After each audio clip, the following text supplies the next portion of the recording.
So I'd have to say it probably started. Actually, my dad would say I'm a natural born organizer. Like I'm an only child, and I have a vision of how things should go, and like putting it all together. And making friends when you're an only child, you don't have friends that are built in, so you kind of got to build a posse right away. And so that lent itself really well to when I started doing community work with the church council. I started working with them in 2006.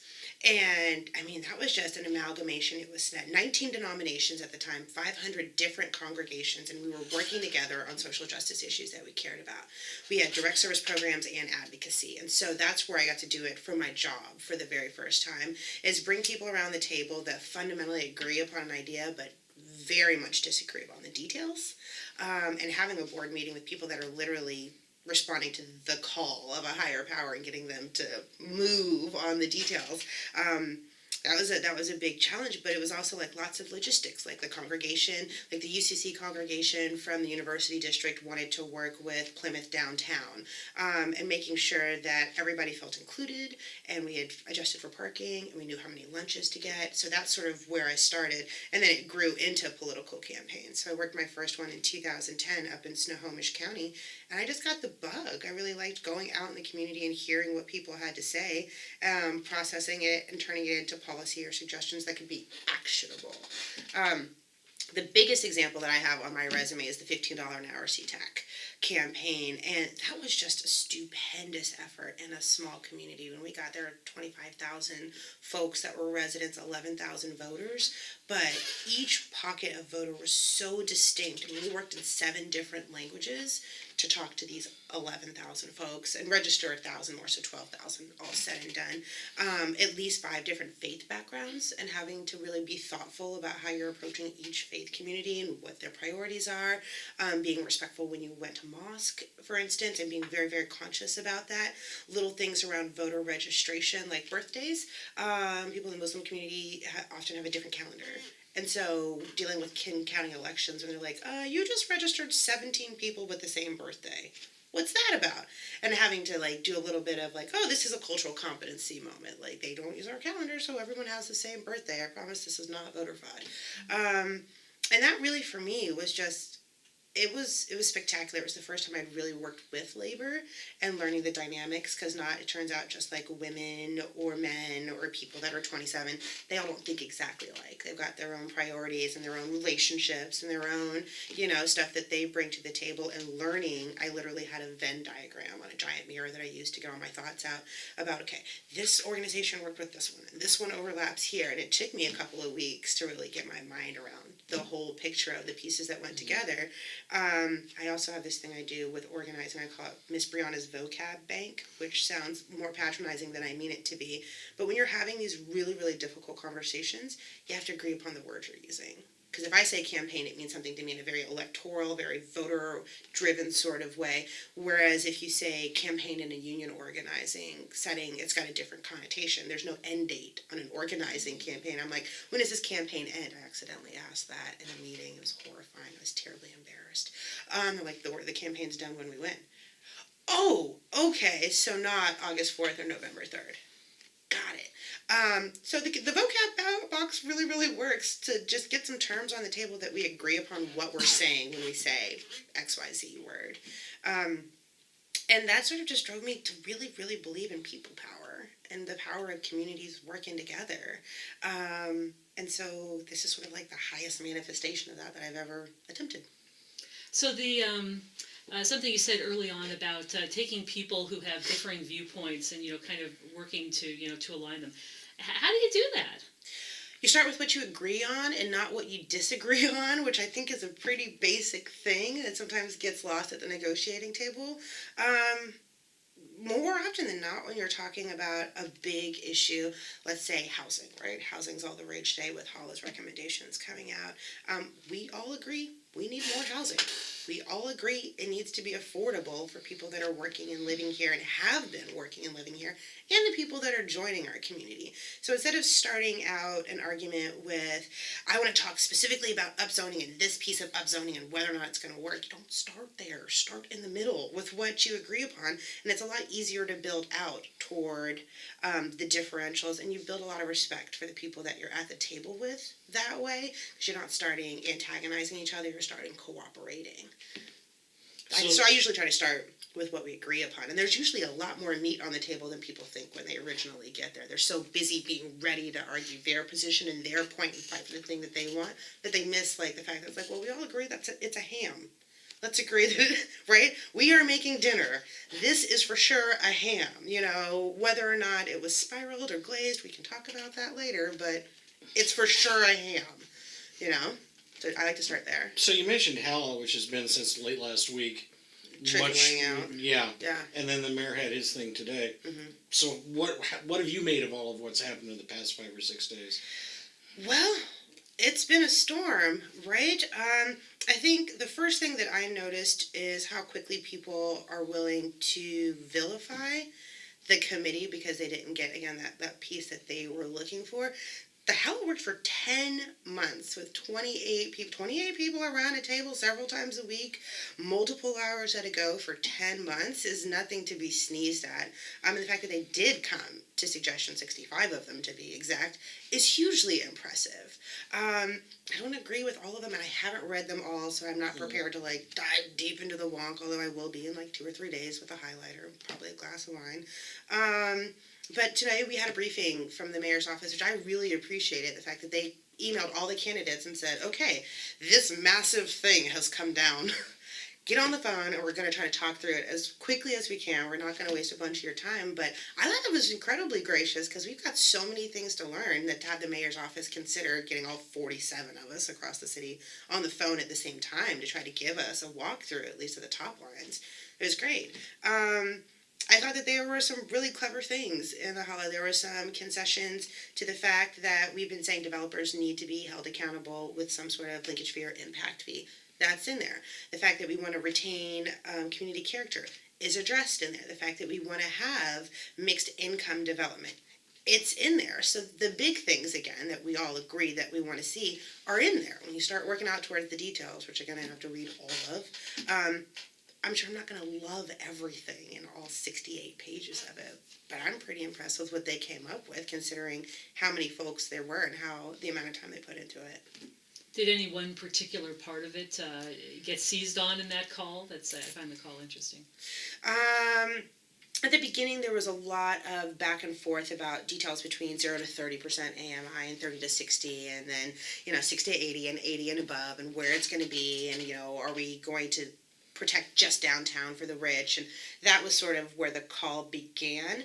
I think we got a little bit more on track after some of those questions were put on the table about the bigger picture. And so after that, we actually got through the rest of the briefing, and it was a lot easier, I think, for the folks on the call to field calls, answer questions on the back end, because they had actually presented all the information at that point.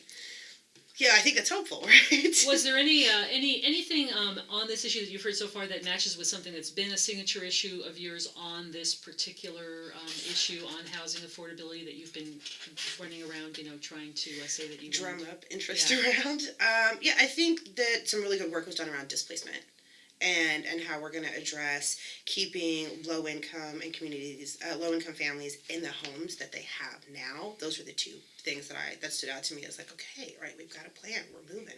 We're getting someplace on tenant protections, we're getting someplace on making sure seniors can stay in their house even though we keep hitting yes on the levy button and their tax bills are going up.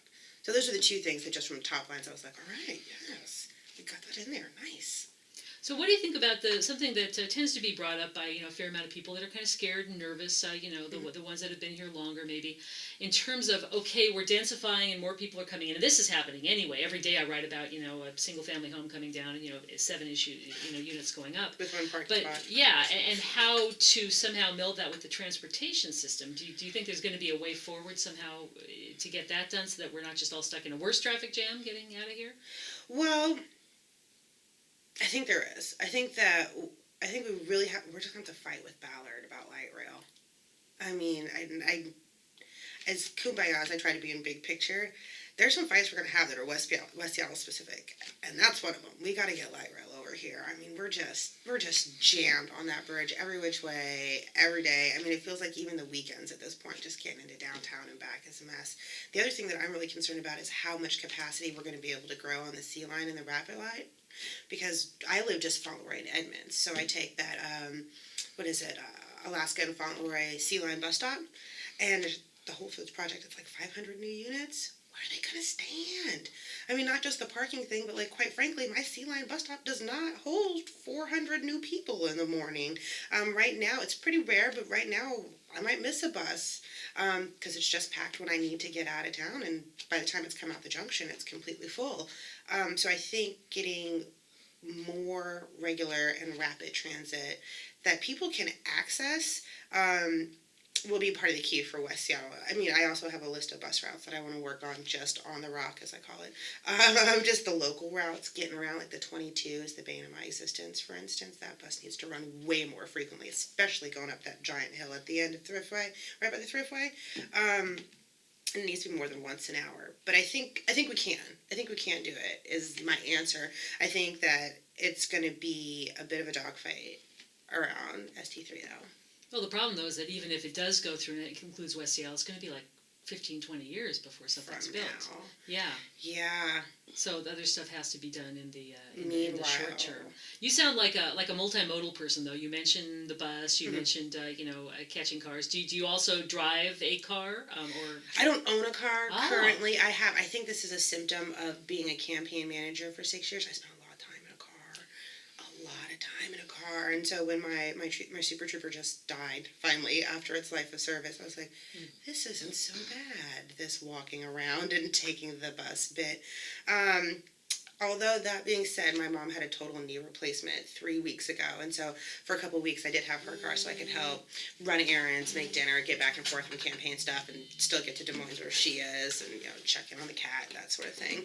It was kind of nice to have a car to just zip around in and like have that freedom. But yeah, I mean, I don't mind the transit lifestyle 92% of the time. I'm also single, I am also childless, and I also don't live in a food desert. So I'm sure that all contributes to my experience, right? Like, I can walk to more grocery stores than a girl needs.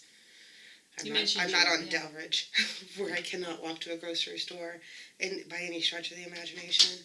So I'm pretty lucky to be in, like, an urban village and an urban hub where this all works for me and my lifestyle, but it's not working for everybody, and I get that.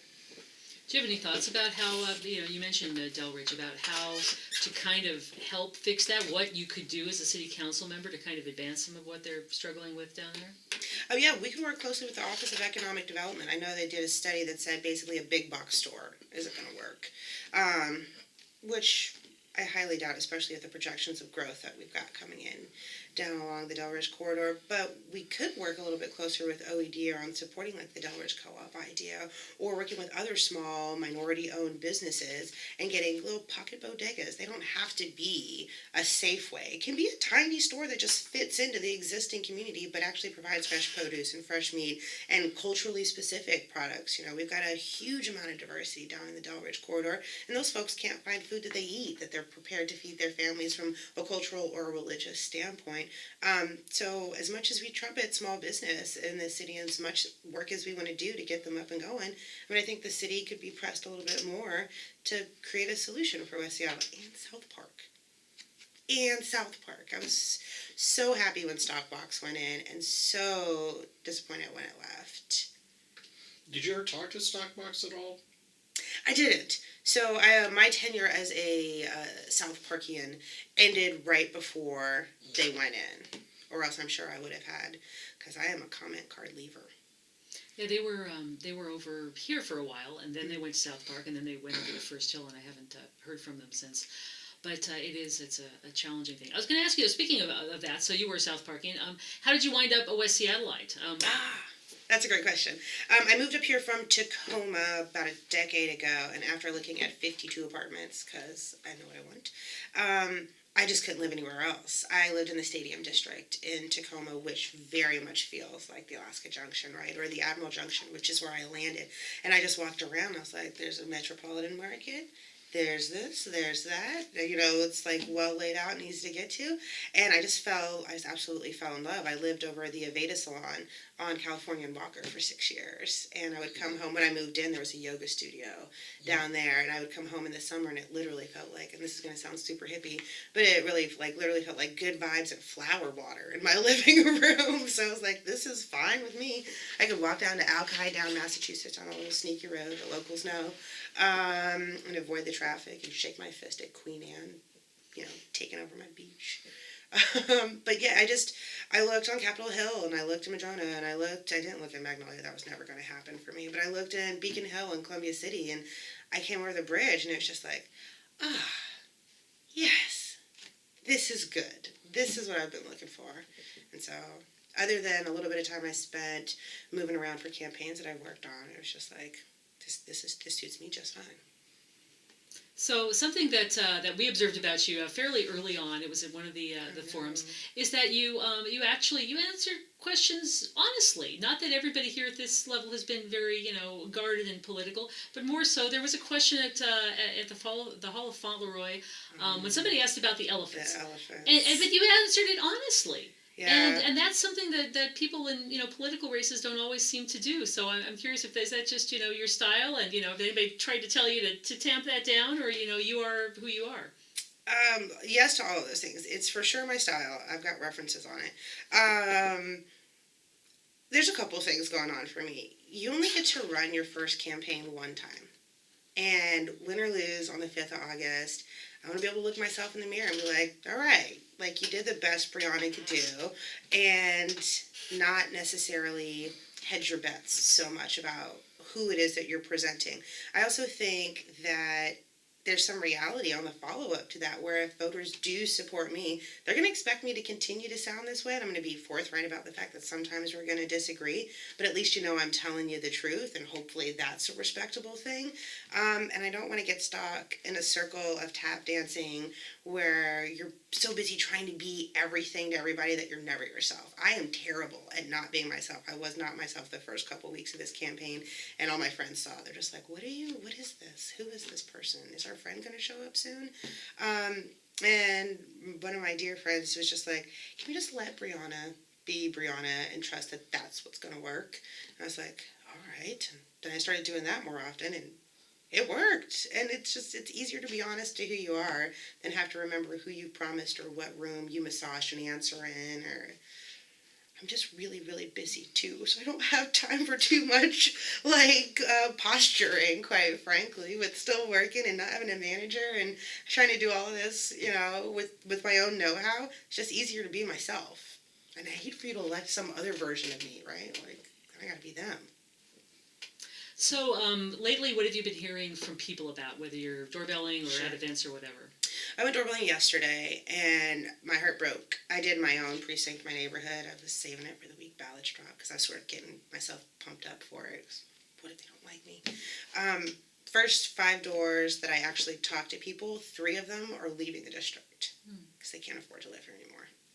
And it's just like, I did not get here soon enough. Shoot. And it's just heartbreaking. It's just one person owned a townhome, and they're going to keep it as a rental property, but they can't afford just that now. So they know that it's a smart investment to hold on to, but the cost of living and transportation and all the other things that make life worth living just have been slowly peeled away. And so now they're moving down to Burien, and we're losing them to Burien. And they seem very, very invested in our community. We spent 15 minutes on the door talking about, this neighbor and that neighbor and the dogs and all the changes that we've seen.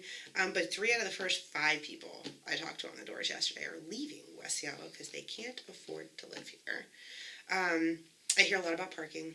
I hear a lot about parking. Another thing that I hear on the doors, and this is one of the things that concerns me and isn't a policy position, but some of the animosity and frustration that's being directed at development in general and the way it's gone so far is starting to leak over, not just in the buildings, but at the people moving in too. and I moved to West Seattle because I love how it feels here as part of our community. I'm super nervous that unless we a little bit work together on being more hospitable to the people that are coming here and not antagonizing them or othering them, then they're not going to want to invest in our community if they don't feel welcome, if they don't feel like they have a place. The other thing I harp on is what we're building. We're building studios and 1 bedrooms. We're not building 2 bedrooms and 3 bedrooms for people to grow into. So we're building the turnstile that we fear right now by not taking a look at the diversity of housing that we could be buying. But yeah, I talked to some neighbors about that. I was just like, I know that yet another 28 units with 7 parking spaces creates frustration in you, and I totally get why. But let's all try to take a deep breath and remember that these are still going to be our neighbors, and let's treat them accordingly. That's true. Do you think that there is, aside from the, technical housing affordability goals that now we're all talking about, is there anything else that can be done to maybe, help more people stay here? I don't know, what it is, if it's all the sort of thing that's going to solve. I mean, outside of like economic factors, like the festival this weekend, right? Like, that was awesome. It was really, really cool to see everybody come from all different parts of the neighborhood, and babies and dogs and more babies. I think that sort of thing we actually excel at in West Seattle. We have a lot of opportunities for the community come together as a community in a big way. I think that other parts of the city ought to be jealous of, quite frankly. I know you've seen our farmers market. It's amazing. I think doing more things like that in outlying neighborhoods, further again toward South Park, along Delridge, really encouraging that same sort of community gathering and opportunity for us to all come together and see each other's faces at the same time. Like the Morgan Junction Festival, that was another great opportunity for that neighborhood-specific feel for everybody to come to. I don't think anyone was like, I don't live in the Morgan Junction, so that's not for me, right? You still feel welcome going to that. So I think just keeping that up and making sure that when we are organizing community events, we're being thoughtful about everyone that's in our community. So I know a lot of folks feel disenfranchised from participating in government because it's like, well, I can't go to City Hall to get my 2 minutes on a Thursday at 2:30 for a committee hearing, right? Like, it's not practical. I have a job or a life or whatever. So making sure that whoever represents this district is thoughtful about the fact that we need to have opportunities for the community to come together at dinner time with childcare, ideally food. Please feed us more on campaign. We're starving. Those sorts of things that don't necessarily show up in a spreadsheet when you're collecting data from a meeting. True. I got to ask you about a particular issue question. We've touched on transportation a bit, but the Move Seattle levy, for it, against it? Both. Can I do that? Well, if you had to vote in 5 minutes, I mean. Right, I would vote for it. I wish that we had more representation in the Move Seattle levy than we do for West Seattle, and that's just the sort of thing that a district rep gets to fight about moving forward. I'm also really concerned that we keep having to rely on levies to fund everything, because I'm really concerned about people being able to afford to stay in the homes that they own. We talk about affordability, and it usually gets framed as a renter's problem, but it's not just a renter's problem. So, I mean, given where we're at and the backlog of transportation needs that we have, roads, bridges, all that stuff, like, I don't see another option right this second, so I'd have to vote for it. Yeah. What do you think is not being talked about enough in the campaign?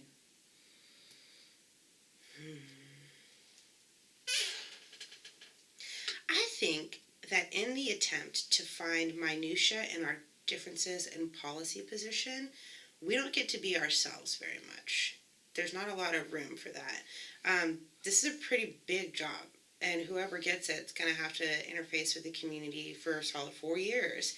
And I don't want to say likability, but sincere personality. Like, who do you want to have some of these conversations with? Like, that doesn't really, you sort of have to surmise it, and I think you're in a great position because you see us do all of the things, so you get to know us. But if you go to one candidate forum, you may not walk away with that, and that's not something that very frequently we have an opportunity to display. And I think that like how you do the work, just not what work you want to do, is really important. Yeah, that's a good point. Before I ask my big final question, you got anything? Nope. Big final Okay. question. Yeah, it's not really that Okay. big. I was like, It's I'm just- girding. Yeah, no, it's basically so let's say somebody walks up to you and they know who you are and they say, I'm voting for, and they name one of your opponents. Sure. What is the short case that you make for why they should vote for you instead of no matter who the person is that they name? I'm the person in the best position to be an ambassador between what's great about West Seattle and what's coming to West Seattle. I do not have any predisposed filters about how we have to get work done, or how I have to be in the community, or how I have to have these conversations. And I think with the demographic of folks that are moving here, that match a lot more with who I actually am right this second. They're younger, they're single, they're transit people that live in these small apartments and are happy with their grocery stores. And the folks that are here already, that have been here for their entire working lives and raised their families, I think I'm in the best position to be a translator between the two so that we can get stuff done.